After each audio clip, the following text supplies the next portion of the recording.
Hey everybody, welcome back to another video. Today we have some important things to talk about in the south. A Telegram post came out saying that shots have been fired inside of Stronghold, which means that Ukraine is on the outskirts of the settlement. It's likely that this entire area isn't completely under their control, but they've sent recon into the settlement, which is good because that means that they're progressing. A couple days ago, it was confirmed that Ukraine had liberated Urozhaine, and now it seems like they're moving even closer. If I pull up the topographic map, you can see that the area that they liberated was mainly in the lowlands. The next areas that they're going to try to recapture are going to be on the heights on either side. I think there's going to be two next important areas of fighting, and this one is definitely going to be one of them. If they're able to establish control over this area, they'll have fire control over the road going into Zaporizhzhia from Stronghold and the one coming from Volodine. Cutting off supply to this area will make them have to retreat. And if they have control of this area, they'll be able to attack Prigozhin from two sides and potentially get it into a pocket. This would allow them to push down to Remivka and get past the river that the Russians are using for defense in Volodine. The next big area I think fighting is going to happen is around Kreminna. The Russians are already reporting about a worse situation in Novodonetsk, and there have been some even saying that the Ukrainians are getting closer and closer to Kreminna. A breakthrough in this area would be the best thing to complement an attack into Stronghold.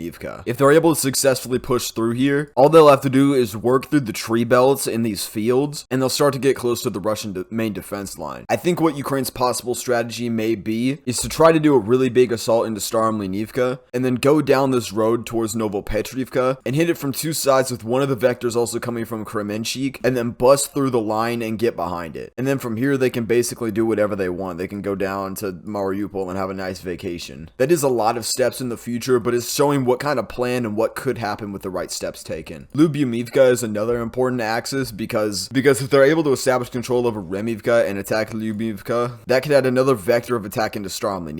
It's likely that the ones Ukraine would go for would be one to the east of the settlement, one from the north after Zaporizhzhia retreats, and potentially from behind by Lyubimivka. A fight may not even be necessary to take Stronghold because if the Ukrainians push deep enough in the Kreminna area, they may just be able to go through the defense line and cross anyway. And that's what we have going on there. There's a little bit of stuff going on around Robotine too. The Ukrainians have captured about the northern third of the village. The main supply road into Robotine has been put under fire control by the Ukrainians in the forest next to the city, and complications from that made the Russians retreat to the southern outskirts of the settlement. From here, this is very good because Novoprokopivka and Ilchenkove don't have strong fortifications. Solodka Balka is part of the main defense line, but past there, it's kind of just straight to Tokmak, and then from Tokmak is straight to everywhere else. And that's what I got for you guys today. See you guys later.